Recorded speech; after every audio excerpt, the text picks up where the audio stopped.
Nous sommes de retour avec des mises à jour sur la guerre entre les États-Unis et l'Iran au cours des dernières 24 heures. Et nous posons la question, Trump a-t-il été dissuadé? Les États-Unis avaient déclaré qu'ils allaient ouvrir les portes de l'enfer, selon la chaîne israélienne Channel 14 News, dans la nuit, en représailles contre l'Iran, après la mort de 2 soldats américains tués lors de frappes iraniennes. Des frappes de missiles balistiques et de drones sur les bases américaines en Jordanie ces 5 dernières nuits. Mais ce qui s'est passé cette nuit a été bien plus faible du côté américain. Et encore une fois, les États-Unis n'ont pas communiqué le nombre de frappes menées contre des cibles iraniennes. Voici ces cibles: Sirik, Ajiabad, l'île de Keshm et les environs de Shadeghan.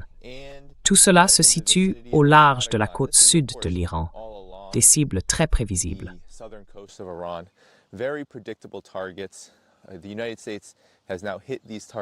Les États-Unis ont frappé ces cibles 8 jours d'affilée maintenant. Et encore une fois, aucune mention du nombre exact de frappes menées, seulement des informations très générales et assez vagues sur les moyens utilisés. Probablement des drones, des hélicoptères, des avions américains, peut-être des munitions à distance. Mais le CENTCOM ne donne même pas autant de détails. Et alors, qu'a fait l'Iran?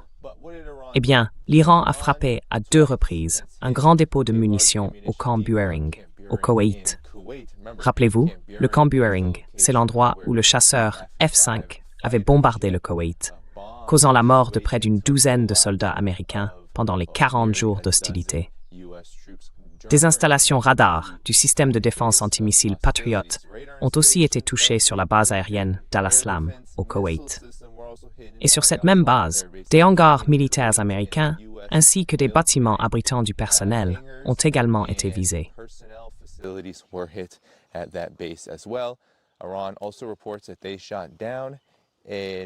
L'Iran annonce aussi avoir abattu un autre drone MQ-9 Reaper pendant la nuit.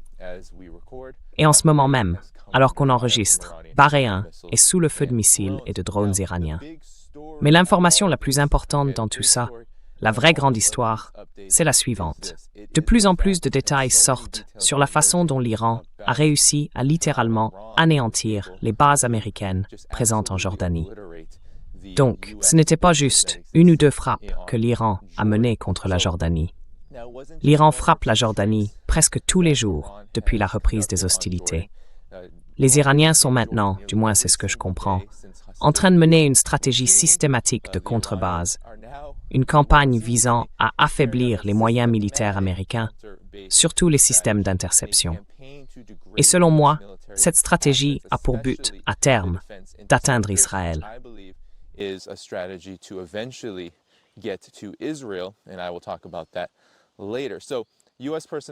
J'en parlerai un peu plus tard. Alors, concernant les pertes du personnel américain, on compte au moins 2 soldats tués lors de ces 4 frappes en 5 jours, un toujours porté disparu, et au moins 4 grièvement blessés. Ils ont été évacués par hélicoptère médical vers l'Allemagne pour y être soignés. Leurs blessures ont été jugées potentiellement mortelles. C'est donc très sérieux. Et il ne s'agissait pas seulement de la base aérienne Muwafaq Salti, la plus grande base en Jordanie. Il y a aussi la base aérienne King Faisal, qui sert de résidence aux troupes américaines stationnées sur place. La deuxième frappe a visé une base dans l'est de la Jordanie, d'où opéraient des hélicoptères Black Hawk américains, et un grand nombre d'entre eux ont été endommagés.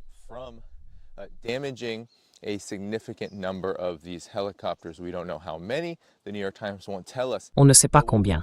Le New York Times ne nous le dit pas. Mais ce qu'on sait, c'est qu'au moins 29, oui, 29 soldats américains ont été blessés ou tués dans ces frappes. Donc c'est sérieux. Et l'Iran ne bluffe plus. Il faut bien comprendre ça. L'Iran a aussi envoyé un avertissement.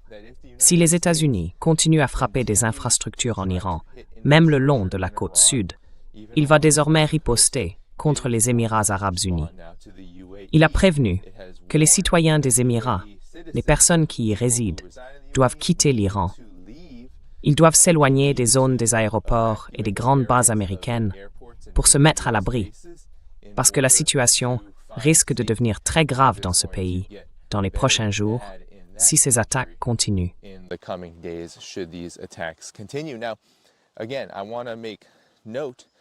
Encore une fois, je veux préciser que les États-Unis n'ont pas, du jour au lendemain, ouvert les portes de l'enfer. Cela ne veut pas dire pour autant qu'ils ne frapperont pas durement l'Iran. Ils préparent quelque chose, peut-être une attaque limitée ou plus importante. Une opération terrestre. Une opération terrestre suicidaire, il faut le dire. Ce serait totalement suicidaire pour les États-Unis de faire ça. Mais il y a maintenant une 50aine d'avions ravitailleurs en route vers Israël, vers l'aéroport Ben Gurion. Et on sait que l'île de Keshm, qui a été l'une des principales cibles des États-Unis ces 8 derniers jours, figure peut-être sur la liste des zones où cette opération terrestre pourrait avoir lieu. Voilà donc les détails de ce qui s'est passé pendant la nuit. On sait aussi que l'Iran concentre désormais une grande partie de ses attaques à l'aide de drones.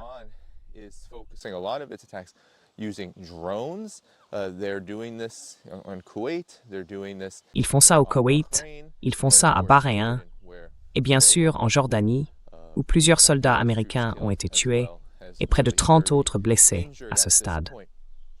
Il y a aussi des informations selon lesquelles, lors de ces attaques en Jordanie, plusieurs avions de chasse américains auraient été détruits.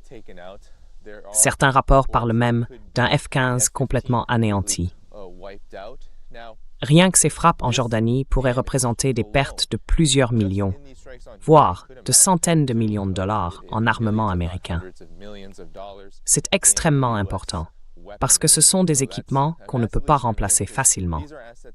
Contrairement à l'Iran, qui à chaque fois qu'il tire des missiles balistiques ou des drones, en produit de nouveaux en continu, jour après jour, et peut le faire à un rythme très rapide.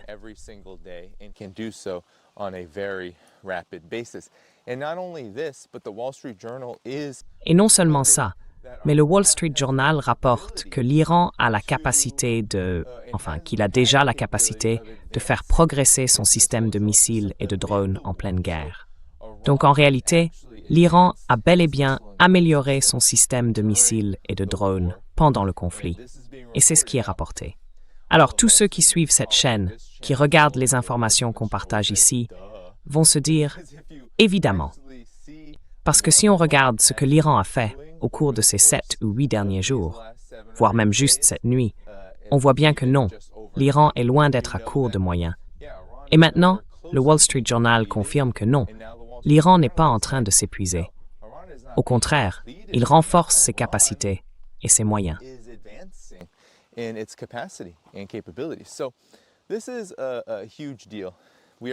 C'est un sujet énorme. On voit de plus en plus d'aveux. Et il faut se poser la question. À quel moment les États-Unis et l'administration Trump vont-ils comprendre qu'ils ont été dissuadés, qu'ils veuillent l'admettre ou non? Le CENTCOM américain ne mène plus de frappes à un niveau significatif comme auparavant. Désormais, il se concentre entièrement sur la côte sud de l'Iran. Certains disent que c'est le prélude à une invasion. Mais une invasion ne mènera à rien de concret, rien d'utile pour les États-Unis. En réalité, cela ne ferait qu'entraîner la mort de nombreux soldats américains. Des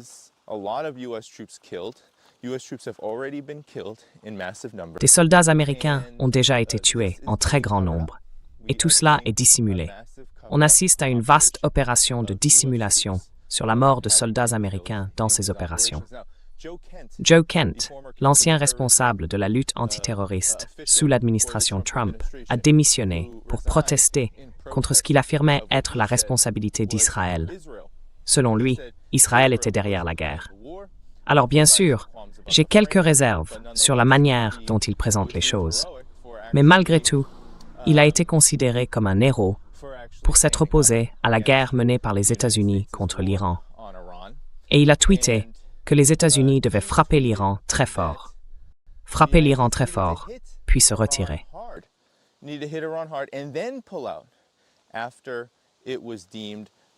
Après qu'on a appris que 2 soldats américains avaient été tués, vous savez, en Jordanie, sur ces bases américaines, il a reçu beaucoup de critiques, moi y compris.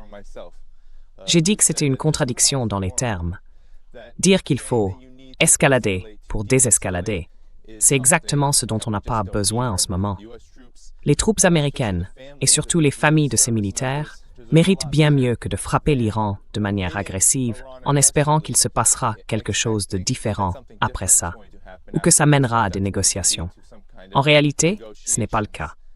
Ce que ça va faire, et ce que ça a déjà fait, comme je l'ai expliqué ici, c'est provoquer une riposte iranienne d'envergure, une riposte stratégique, qui entraînera encore plus de morts parmi les soldats américains.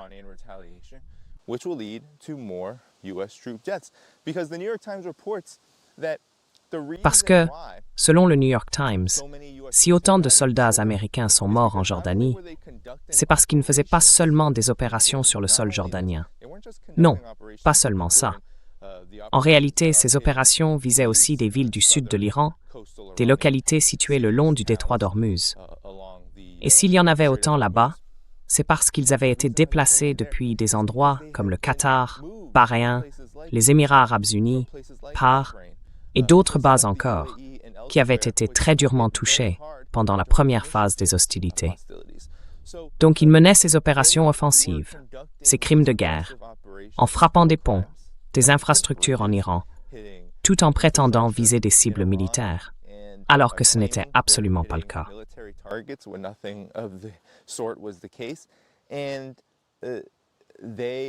Et en fait, ils étaient comme des cibles faciles dans cette situation. C'est là que se trouve le vrai problème pour les États-Unis. Contrairement à ce que certains affirment, en disant que les bases militaires américaines n'ont aucune importance pour les États-Unis, pour la classe Epstein ou pour les va-t-en-guerre de Washington, que tout ce qui les intéresse, c'est la destruction et, au bout du compte, de faire exploser l'économie mondiale. Même si, au final, c'était vrai, la seule façon pour eux de maintenir une campagne militaire capable de prolonger une guerre avec l'Iran, afin d'atteindre leur objectif ultime, détruire l'Iran, c'est d'avoir des bases avancées à partir desquelles ils peuvent agir. Et donc cette stratégie iranienne de contre-base est incroyablement calculée. Elle est d'une précision et d'une planification remarquables.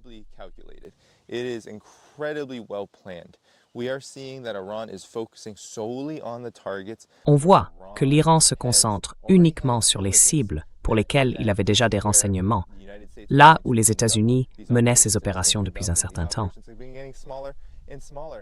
Ces opérations deviennent de plus en plus limitées. Et maintenant, à mesure que ces bases se dégradent, au Koweït, à Bahreïn, en Jordanie, et qu'on découvre qu'il n'y a plus grand-chose à partir de là pour mener ces actions, l'Iran peut alors tourner son attention vers Israël. Et ça va arriver. Retenez bien ce que je dis. Les États-Unis n'envoient pas du matériel dans une région sans raison. Retenez bien mes mots. Quand Israël deviendra le point de départ, d'où les États-Unis enverront leurs avions, leurs équipements, leurs avions ravitailleurs et tout le reste, pour frapper l'Iran, alors Israël sera à son tour frappé.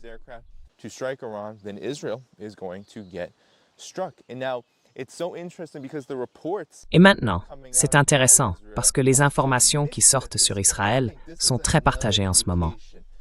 Je pense que c'est un autre signe qu'il y a une panique grandissante au sein de la classe Epstein à propos de ce qu'ils font avec cette guerre. Alors, attention, Israël dit à la fois qu'il veut la reprise des combats, qu'il veut que l'agression continue. Mais en même temps, Israël ne veut pas accueillir ses avions ravitailleurs et craint de devenir une cible. Donc, Israël essaye de jouer sur les deux tableaux. Ils ne veulent pas être pris pour cible. Il y a même des rapports qui disent que les États-Unis auraient donné un feu rouge à Israël pour participer à ces frappes conjointes, justement parce qu'ils ne voulaient pas qu'Israël devienne la cible d'une riposte iranienne. Et maintenant, Israël dit qu'il ne veut pas être partie prenante d'une quelconque escalade ou d'une agression. Parce que ce qu'ils veulent faire, c'est se concentrer sur le Liban, sur la Syrie et sur la Palestine en ce moment. Ce sont, selon eux, les zones où ils ont la supériorité dans l'escalade, où ils peuvent dominer, frapper et étendre leur pouvoir sur des peuples qu'ils considèrent comme bien plus faibles et dans une position bien plus fragile. Mais la vérité, c'est que sur chacun de ces fronts, Israël rencontre aussi des difficultés. Bien sûr, le Hezbollah a maintenu une résistance courageuse face au régime israélien.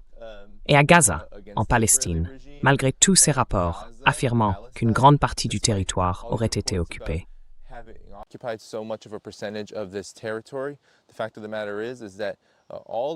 En réalité, tous les rapports indiquent que tout futur plan de gouvernance à Gaza impliquera le Hamas, impliquera la résistance palestinienne sur le terrain, quoi qu'il arrive.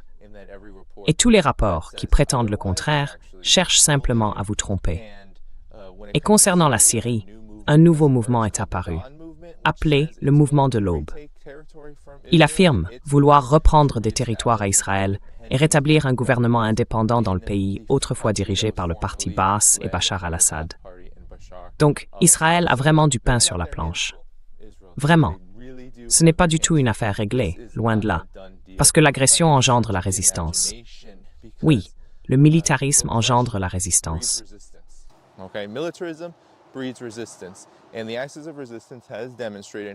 Et l'axe de la résistance a montré, tout au long de cette période, que quand on essaie de détruire un peuple, quand on essaie de détruire un pays, on finit par en payer le prix. L'Empire, l'hégémon, fait face à des conséquences de plus en plus insupportables. C'est la réalité. Ces conséquences deviennent vraiment de plus en plus difficiles à supporter. Les États-Unis n'ont pas la capacité de gagner ces guerres, ni de faire pencher la balance. Donc, les États-Unis vont devoir composer avec l'Iran. Ils vont devoir faire face à un Iran indépendant, farouchement indépendant, et à un Iran capable à tout moment de détruire tout ce qu'on tenterait d'utiliser pour affaiblir sa position.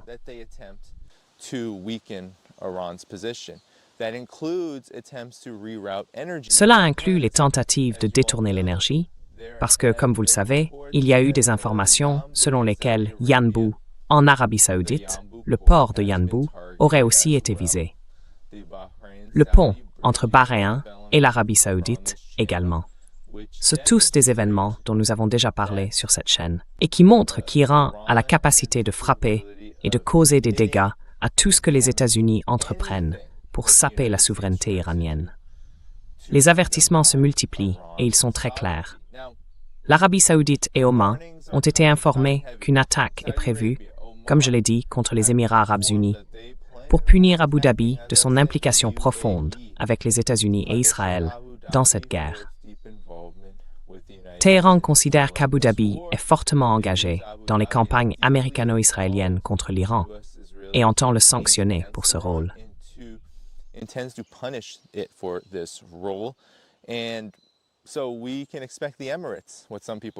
On peut donc s'attendre à ce que les Émirats, que certains appellent sur Twitter et ailleurs les OnlyFans Emirates, deviennent un point de chute pour un grand nombre de créateurs de contenu qui cherchent à échapper aux impôts en profitant des avantages fiscaux des Émirats arabes unis comme base d'opération. Et on peut aussi s'attendre à ce que davantage d'appareils américains soient pris pour cible, en particulier les drones MQ-9 Reaper, qui mènent actuellement beaucoup de missions de reconnaissance et participent aussi à ces frappes. Bref, il y a beaucoup de choses à surveiller. Mais malgré tout, on assiste ici à un développement majeur, surtout si les États-Unis commencent à être dissuadés d'agir. Je veux quand même mettre un astérisque là-dessus, parce que les radars patriotes, les avions de chasse, les bases militaires américaines, tous ces objectifs sont actuellement visés par l'Iran.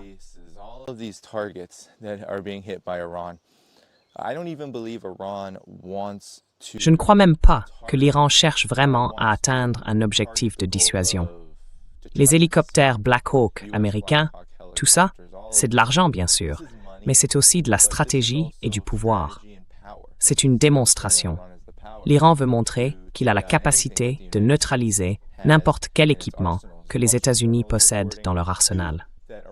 Le Wall Street Journal rapporte d'ailleurs que les défenses aériennes iraniennes se sont adaptées aux frappes américaines elles-mêmes.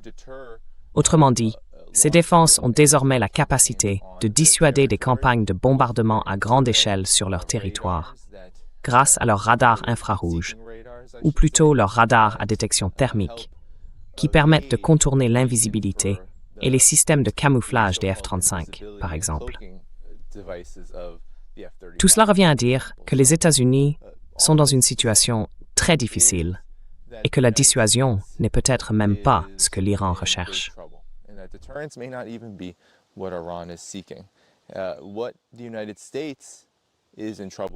Le vrai problème des États-Unis, c'est qu'ils ne peuvent pas soutenir une campagne militaire à grande échelle sur le long terme sans provoquer d'énormes dégâts économiques à l'échelle mondiale.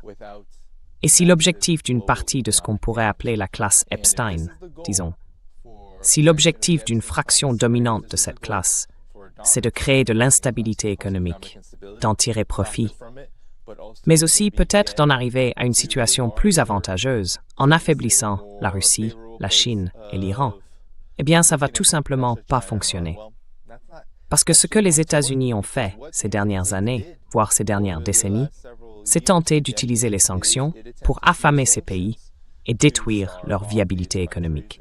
Et ces sanctions ont en réalité poussé la Russie, la Chine et l'Iran à devenir beaucoup plus autonomes et indépendants.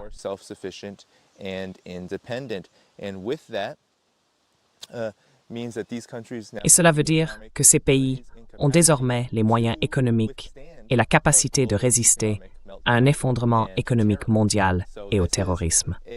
C'est donc une évolution majeure. L'Iran a montré qu'il était capable de se reconstruire très vite. Par exemple, des ponts détruits en Iran ont été reconstruits en quelques heures, parfois en quelques jours, ce qui prouve qu'il existe là-bas une organisation et une structure impressionnantes, capables de tenir face à ces attaques sur le long terme.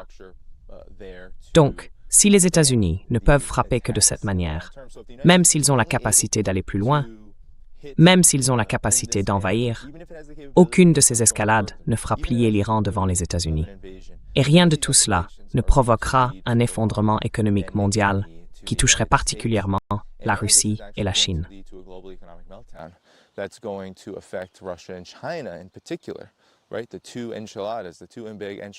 Les deux enchiladas, les deux grosses enchiladas que les États-Unis veulent tracer, ça ne va pas les faire plier le genou. Beaucoup de gens ont affirmé que la Chine aurait essayé de pousser l'Iran à venir à la table des négociations. Je veux dire clairement qu'il n'y a absolument aucune preuve de cela. Parce qu'en réalité, la Chine, honnêtement, retenez bien ce que je dis, quand on étudie vraiment l'ampleur de l'implication militaire américaine, ou celle de la Chine avec ses partenaires et ses alliés, on ne trouve aucune preuve d'ingérence politique dans leurs affaires. Pousser l'Iran à la table, réduire sa domination dans l'escalade et ses plans d'attaque, ça, ce serait de l'ingérence politique.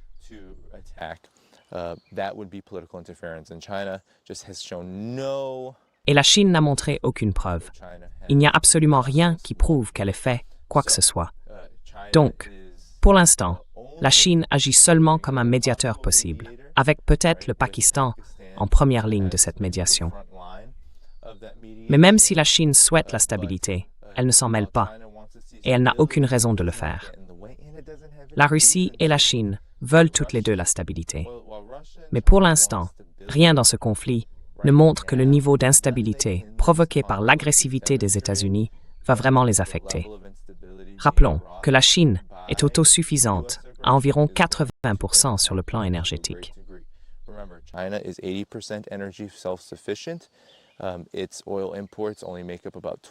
Ses importations de pétrole ne représentent qu'environ 12% de son mix énergétique.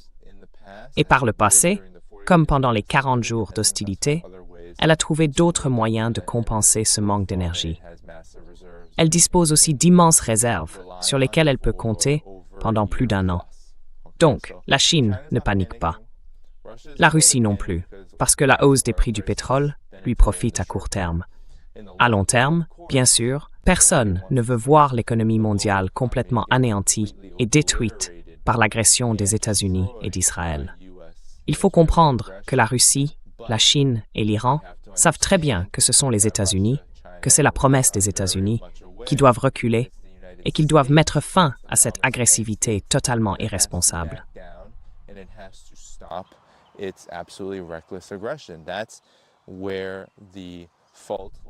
C'est là que se trouve la faute.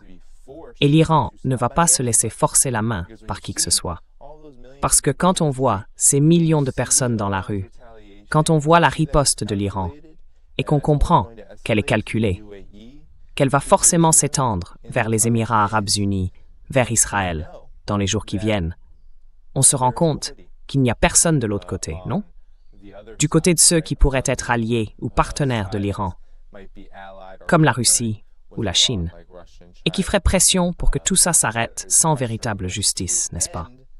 Parce que la justice, c'est la justice. Donc, pour Joe Kent, frapper l'Iran plus fort, ce n'est pas de la justice. Ça ne fait que mettre les soldats américains encore plus en danger, et ça pousse simplement l'Iran à faire ce qu'il a légalement le droit de faire, riposter et se défendre contre l'agression américano-israélienne.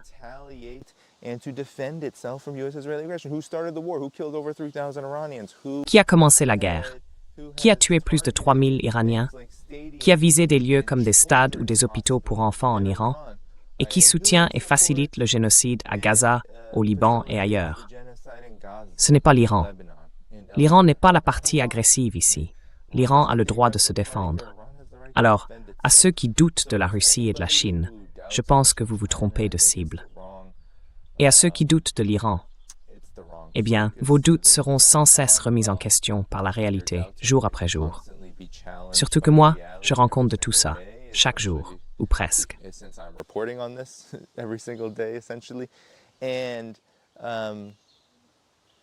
Et nous ne devrions pas déplacer les objectifs loin des États-Unis et d'Israël, qui sont les véritables acteurs de cette agression, ceux qui provoquent et entretiennent ce chaos. La paix et la vraie justice ne pourront exister que lorsqu'ils seront contraints d'y mettre fin. L'Iran, lui, fait son travail pour forcer cet arrêt. Et maintenant, c'est à nous de faire le nôtre, en tant que personnes qui aiment la paix et rejettent l'instabilité et la destruction massive, en tant que gens soucieux de l'avenir de cette planète.